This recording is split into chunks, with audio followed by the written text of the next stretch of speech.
और विपक्षी गठबंधन में शामिल होने का न्योता दिया गया है। तो विपक्षी इंडिया गठबंधन की तीसरी बैठक से पहले अकाली दल को न्योता दिया गया है, जो काफी लंबे समय तक पहले एनडीए का गठबंधन में हिस्सा रहा है, एनडीए सरकार में शामिल भी रहा है। लेकिन किसान आंदोलन के पहले एनडीए गठबंधन से बाहर का रुख अपनाया था अकाली दल ने, और उसके बाद अब इंडिया गठबंधन ने संपर्क किया है अकाली दल से और मुंबई में होने वाली बैठक में शामिल होने का न्योता दिया है। देखना होगा कि अब अकाली दल की तरफ से इस मामले को लेकर क्या रुख अपनाया जाता है। लेकिन निश्चित रूप से इंडिया गठबंधन, जो कि विपक्ष का बड़ा गठबंधन बनकर उभरा है, उसने जो अन्य दल हैं उनको भी संपर्क किया है, और संपर्क की इसी कवायद के बीच में उसने पंजाब के प्रमुख दल अकाली दल को भी संपर्क किया है और अकाली दल से भी इसमें शामिल होने के लिए कहा गया है।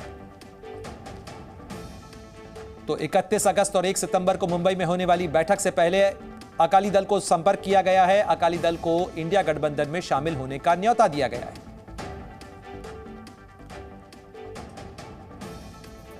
और वहीं जम्मू कश्मीर के पूर्व मुख्यमंत्री और नेशनल कॉन्फ्रेंस के अध्यक्ष फारूक अब्दुल्ला से अब अकाली दल को लेकर सवाल किया गया, तो उन्होंने कहा कि पहले संविधान बचाना जरूरी है और इसी के लिए सबका साथ आना जरूरी है। क्या कुछ उन्होंने कहा, सुनवाते हैं आपको। बोलेंगे आपके पुराने मित्र, क्या अकाली दल से बातचीत चल रही है, नए साथी जो देखिए आप मुझसे वो सवाल पूछ रहे हैं जिसका मैं जवाब दे नहीं सकता।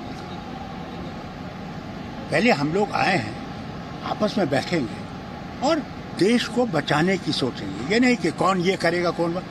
सबसे बड़ा मुद्दा हमारे सामने है कि देश आगे कैसे चल सकता है, यूनाइटेडली कैसे चल सकता है, और हमारा जो आईन है उसकी प्रोटेक्शन कैसे की जा सकती है, वो हमारा सामने है।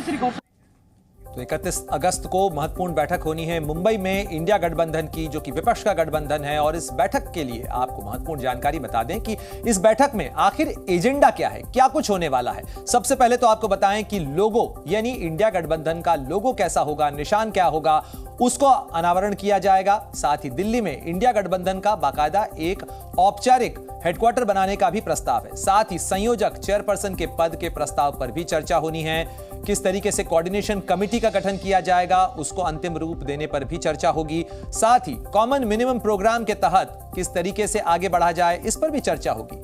इंडिया गठबंधन के प्रवक्ताओं की नियुक्ति भी की जाएगी, यह भी बैठक का एक महत्वपूर्ण एजेंडा है। साथ ही भविष्य में सामूहिक रैली करने पर भी इस बैठक के अंदर चर्चा होनी है। इस बैठक के लिए तमाम जो महत्वपूर्ण नेता हैं उनके पहुंचने का सिलसिला शुरू हो चुका है मुंबई में, और इंडिया गठबंधन के विस्तार पर भी चर्चा होगी। जिस तरीके से हम आपको बता रहे हैं कि अकाली दल को भी न्योता दिया गया है। साथ ही इसके अलावा सीटों के तालमेल और सीट शेयरिंग के फॉर्मूले को लेकर भी चर्चा होनी है। और 10वां महत्वपूर्ण एजेंडा का पॉइंट होगा कि आगामी चुनावों के मुद्दे पर रणनीति किस तरीके से बनाई जाए, किस तरीके से मोदी सरकार और एनडीए गठबंधन के मुकाबले में इंडिया गठबंधन अपने उम्मीदवारों को उतारे, किस तरीके से प्रचार करे। ये तमाम चीजें मुंबई में होने वाली बैठक का महत्वपूर्ण एजेंडा होंगी। जी न्यूज़।